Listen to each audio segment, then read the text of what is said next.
bang, bang, bang. Why today, of all days? On moving day? The noise goes right through me, jangling my already shredded nerves, as one of the heavy wooden doors upstairs slams, the wind whipping in and around the house like a gaggle of overexcited spirits at Halloween, teasing and causing havoc. Except it's not Halloween. It's early June. And it's not spirits causing havoc. It's the mistral wind that blows regularly here in Provence and has chosen to create mischief today, of all days. I can hear it howling, laughing at me. You really thought you could do this? More doors bang, glasses I've yet to wrap fall over on the sideboard.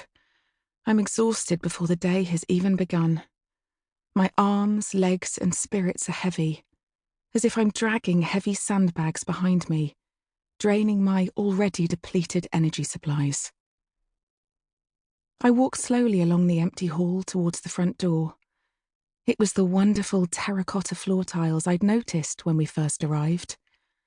Their red is worn to orange in places, and they seem to tell a story of their own, of the many footsteps that have crossed them over the years. We've made barely a dusty footprint on them, let alone been here long enough to leave an indentation. I step outside, holding my face defiantly to the wind, which is blowing up dust and carrying it through the just-cleaned house. My eyes stream and I blink. At least we did it, I think. At least we tried. I wipe my eyes with the corner of my poncho. I'm not sure I have a coat to put on later when we arrive back in the UK. "Don't worry, love," shouts the removal man over the wind. He's in a dark burgundy polo shirt, with Broderick and Daughter removals in gold on the breast. I nod and try to smile at him, but inside, I know I'm out of my depth. My life is way out of control. "Me and Lexi are doing moves like this all the time," he yells cheerily, walking back from wrestling with and eventually tying back the heavy doors of the removal truck. It's parked in front of the house, under the plane trees, their branches waving enthusiastically, like they've seen a long-lost friend. They'll need pruning next year. The thought drifts through my confused mind, like a train pulling up at a station exactly on time, despite the weather conditions. Pollarding, I think randomly, letting the words sit in my mind, relishing the calm it brings, as if the wind has dropped, just for a moment, bringing calm. And then it blows up again, with a vengeance. Why am I thinking about the plane trees at the front of the house? I won't be here next year. I'll be... Where will I be?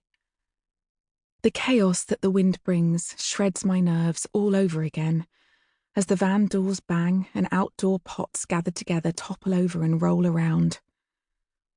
Ralph barks excitedly and barges past me, catching me on the back of the calves and making my knees buckle. He skids over the tiles to rush out and greet the visitors. Well, at least he may have left a scratch mark or two on the floor, I think sagely. Mr. Broderick walks up the couple of steps to the front door. The shutters firmly closed upstairs rattle in their holdings. One breaks free from its tie and bangs against the wall. I look around for Ollie to help, but he's nowhere to be seen. Oh, yes he is. He's sitting in the dust-covered car, on the phone, making calls. Making plans. I sigh. More plans. "Honestly, love," says Mr. Broderick as he kindly touches my elbow, clearly mistaking the dusty cause of my tears. "We do this all the time. Move people over here for a taste of the good life, then get a call to move them back 6 months later when they realise what a mistake they've made. They're missing everything about good old Blighty and want to go home. It happens all the time. You can't beat Blighty. That's what I say. Isn't that right, Lexi?" He raises his voice to call over the wind to the woman, possibly the same age as me, late 30s, jumping down from the back of the truck and walking towards us. She's wearing a matching Broderick polo shirt, smiling. She has short, spiky white blonde hair and leopard print jeans. She seems oblivious to the wind swirling around the driveway, the rolling terracotta pots and the clouds of dust pluming around her steel toe-capped boots. "What's that, Dad?" she shrieks over the wind. "I said," he shouts over the banging shutter. "We do this all the time. Move people over here and move them back 6 months later." "We do," she smiles widely. "He always says there's nowhere like Blighty." She's standing next to her dad now.